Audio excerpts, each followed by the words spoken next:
Hi, it's Katrina! From a mysterious castle said to hold mathematical secrets to reopened graves from the Middle Ages, here are 9 mysterious archaeological discoveries.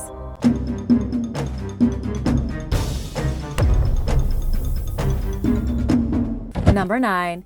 Castello del Monte. Castello del Monte, or Castle of the Mountain, is a 13th century castle and citadel located in southeastern Italy's Apulia region. Situated on a hill in the city of Andria, it was built during the 1240s by Holy Roman Emperor Frederick II. The most unique mystery about this castle is its emphasis on the number 8 and the geometric octagon. It's famous for its octagonal geometric design with an octagonal tower at each corner, rumored to be built based on measurements with hidden meanings that are said to hold secrets or codes. It is not in a strategic position and it lacks both a moat and a drawbridge, which was characteristic of the time. It was never intended as a defensive fortress in the first place. So why did the Holy Roman Emperor decide to build this? Inside it contains 2 floors with 8 rooms each and an 8-sided courtyard. Scholars have found astronomical symbols, and there are many details that probably were meant to hide something deeper. Hundreds of years ago, the castle was surrounded by a dense forest, which would have kept it hidden from outsiders. There are many stories of ghosts said to roam the castle, men who were killed here, or servants or prisoners who died, unable to make the transition and get out of its walls. Legend goes that spirits have been wandering here for centuries. Others say it is the soul of Frederick II, who does not want to leave his beloved castle. Officially, this place was said to be Frederick's hunting lodge, but unofficially there are rumors that the castle was built for a much more spiritual purpose. The castle was built on top of a Benedictine monastery that was there long before, which may have influenced its shape. The octagonal plan is the geometric shape closest to the circle, which is the representation of the union of the earth with the divine. So perhaps the shape and function of the castle was more for God than for hunting. Perhaps Frederick II met in secret here with the Knights Templar, but since he died soon after the castle was built, we will never know what his plans were. Since that time, the castle has been through a lot. It was used as a state prison in the late 13th century, then became a refuge during a plague before falling into disrepair. During the 19th century, its interior marbles and furnishings were looted and repurposed for other building projects. The U.S. military used the castle as a secret navigational aid station amid the Allied occupation of Italy during World War II. This castle has seen a lot. In honor of the castle, it is on Italy's version of the 1-cent euro coin, and it's also a UNESCO World Heritage Site. Number 8. Carvings of the underworld. Excavations at the Yashkaya Rock Temple, a Hittite shrine in modern-day Turkey, have been ongoing for nearly 2 centuries. But it was only recently that archaeologists made a breakthrough interpretation of an ancient calendar and map of the cosmos carved into the stone. It looks like the Hittites believed in an underworld that exists beneath the Earth's surface. Carved into the limestone around 3,200 years ago, the artwork consists of over 90 depictions of animals, gods, and monsters. The images were first discovered in 1834 by French archaeologist and historian Charles Tessier. Now, 200 years later, researchers finally think they know what the etchings mean. They believe the carvings represent a creation myth consisting of the earth, the sky, and an underworld. Drawings of the sun and storm goddesses were placed higher than the pictures of so-called lesser people and representations of the seasons and the phases of the moon. Another room contains a depiction of an underworld and imagery dedicated to the god of the sword. In addition to representing what one researcher described as a symbolic image of the universe, the pictures reflect cycles and rebirth, including changes in seasons as well as day and night. Created between 1700 and 1100 BC, the Yashkaya shrine embodies the Hittite society's beliefs about how the universe is structured and their spiritual views, including images of some of the 17 gods and goddesses that they worshipped. Number 7. New human species.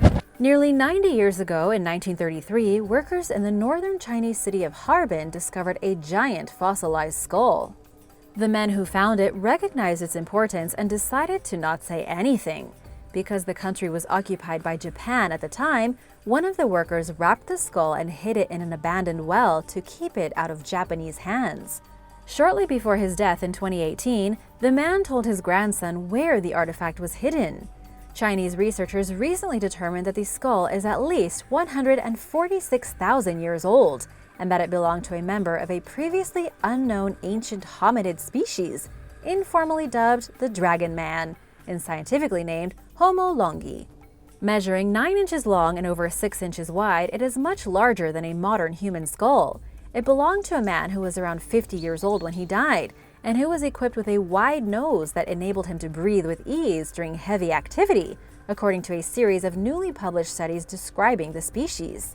Researchers speculate that the man had a sturdy build that enabled him to survive the region's harsh winters at the time. The study's authors point out that the skull differs from all other known Homo species with its mix of ancient and modern features. For example, it has large square eye sockets, but is delicate despite its massive size, and is also long and low compared to the more rounded skulls of people today. Using advanced computer software, the team determined that the cranium and a few others that have been found throughout China form a new branch of the human family tree that was closer to modern humans than Neanderthals. Not all scientists are convinced that the Harbin skull represents a new species. Professor Chris Stringer of the Natural History Museum in London said that it resembles another skull found in 1978, which belongs to a species known as Homo daliensis. To all of us, potato, potato, because in the end, even he said that it was one of the most important finds of the past 50 years. Number 6. Reopened graves. All across Europe, archaeologists have noticed that around 1400 years ago, there was a tendency for people to reopen graves and take things out of them. Experts have long been trying to understand the reasons for this, and a new study suggests that it wasn't a spate of grave robberies like it may seem at first glance. An examination of previously excavated cemeteries from 5 regions throughout Europe confirmed that this trend went on between the 6th and 8th centuries. People were selective about which items they took and favored brooches and swords, while often leaving behind other valuables, including objects made from precious metals like silver and gold. Strangely, people also often took items that were in poor condition and had no monetary value or practical use. The team wrote that graves were typically reopened within a generation of being buried, after the deceased individual's soft tissue had decayed, but before their wooden coffin collapsed. The researchers speculated that people's reasons probably varied, but the items that they took likely had symbolic value, perhaps as heirlooms to be passed down from one generation to the next. This tradition peaked during the 7th century, but largely died out before the 8th century. Although the study offers fresh insight and a solid starting point for further exploring the custom, the exact reasons behind it remain a mystery. Number 5. A lost village. French and Spanish historical records dating back to the 1560s mention a Native American village called Sarabay in what is now northeastern Florida, but its location has long evaded archaeologists, that is, until now. Researchers from the University of Northern Florida have just announced the discovery of what they believe is the long-lost settlement at the southern end of Big Talbot Island. Expanding upon previous excavations that were carried out during the late 90s, the team found over 50 pieces of early Spanish pottery and indigenous pottery dating back to the late 16th or early 17th century, as well as burned corncob fragments and bone, stone, and shell artifacts. The site was occupied by a Mocama-speaking Timucua tribe who lived along northern Florida's Atlantic coast and were among the first Native Americans to encounter Spanish colonizers when they arrived in 1562. Further investigation is needed to confirm that the settlement is, in fact, Sarabay, and the team hopes to find houses and public architecture as they continue to explore the site over the next 3 years as part of the UNF Archaeology Lab's ongoing Mocama Archaeological Project. Number 4. 9,000-year-old tools. Around 9,000 years ago, a group of ancient people left behind a collection of stone tool artifacts in Lake Huron. A new study found that the items were made from obsidian that was sourced from a quarry over 2,000 miles away in what is now Central Oregon, making them the oldest examples of Western obsidian ever found in the United States. Ashley Lemke, an assistant professor of sociology and anthropology at the University of Texas at Arlington, told SciTech Daily that the artifacts reveal the far-reaching social connections that existed across North America long ago, stating in her own words, "These are very small pieces that have very large stories to tell." Divers retrieved the objects from an undisturbed underwater site as part of a broader investigation into what life was like for a group of caribou hunters toward the end of the last ice age. They were deposited on dry ground when water levels were much lower and became submerged as glaciers melted. Lemke pointed out that the study emphasizes the importance of underwater archaeology and how these sites tend to be well preserved compared to those on land, giving researchers unprecedented opportunities to examine the past. Number 3. Decapitated bodies. In May of this year, archaeologists announced the discovery of 17 decapitated bodies at 3 Roman cemeteries in Cambridgeshire, England, a number they describe as exceptionally high. Dating back roughly 1,700 years, the headless remains were found among 52 graves at a site called Nobbs Farm. The victims consisted of 9 men and 8 women who were all older than 25 when they were killed. A recently published paper describes how some of them were kneeling when they died, and in many cases, the person's severed head was placed between their feet, and pottery was placed where their head would usually be. Some of the deceased were buried on their stomachs. The team that excavated the site believes that the beheaded individuals were executed for violating Roman law. During the 3rd and 4th centuries, when they were buried, there was a noticeable increase in capital crimes, and punishments against violators became harsher. Evidence suggests that the site was used as a supply center, and that violators may have met with swift, life-ending consequences. In the article, the researchers wrote that the number of crimes that carried the death penalty increased from 14 to 60 between the beginning of the 3rd century and Constantine's death in 337 AD due to heightened security concerns. The time period saw several civil wars throughout the Roman Empire as people competed to become emperor, and so-called barbarian attacks were also on the rise. Despite being put to death, some of the individuals were still given a somewhat dignified burial complete with valuable grave goods, and their families were allowed to request the return of their body, according to lead archaeologist Isabel Lisboa. She added that these people were probably not slaves, because slaves were not afforded any official status and were not given proper burials or grave goods. Not all experts agree with the findings. Simon Cleary, professor emeritus of Roman archaeology at the University of Birmingham, told Life Science that if decapitations increased along with stricter laws, they would be found throughout the Roman Empire.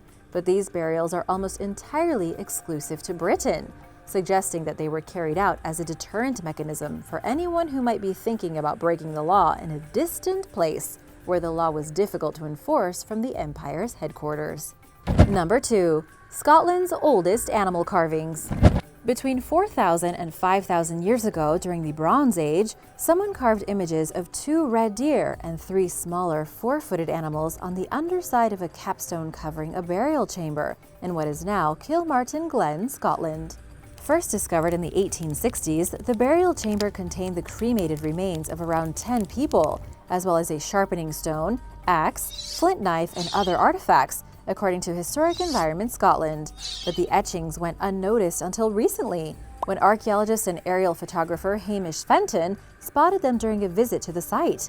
This site is also the only known archaeological site in Scotland that contains animal etchings and cup and ring markings, which consist of a central circle surrounded by concentric rings.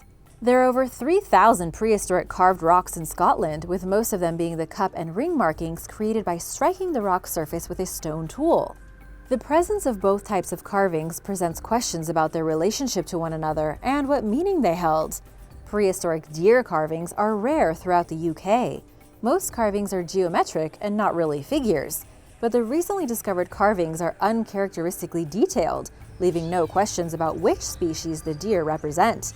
This discovery has completely changed the way historians look at rock art in the UK and gives us a small glimpse into the mind of the artist. Number 1. Ancient Island Settlement. Advancements in technology are making it easier than ever for archaeologists to explore sites and artifacts without excavating. One recent example is the discovery of a 6,000-year-old Neolithic settlement along the Croatian coastline by archaeologist Mate Parica, who first noticed the site while examining satellite imagery. He saw it and thought, maybe it's natural, maybe it's not. Located off the eastern shore of the island of Korčula, the settlement merely looked like a large, shallow area on the seabed at first glance. With the help of a colleague, Parica went diving at the site where he found what he believes to be an ancient village, dating back to around 4500 BC. When it was built, it sat on a narrow strip of land that once connected Korčula with the mainland. The submerged settlement contains the ruins of the stone walls that once surrounded it, as well as stone tools and other everyday items, including ceramic objects and flint knives. Speaking to Reuters, the local museum curator said that the village's location on a small islet is very unusual. Plus, most Neolithic finds have been made in caves, since this is where they usually lived, and the conditions in caves has helped to preserve everything. It's certainly possible that similar sites exist but haven't been discovered yet, since finding lost cities underwater is not easy, especially if they are thousands of years old. Here, thankfully, the islands in the area acted as a barrier between the settlement and the heavy waves of the Mediterranean Sea, protecting it from destruction. Thanks for watching! Which discovery was your favorite? Let me know in the comments below, and be sure to subscribe for more archaeological discoveries. See you next time! Bye!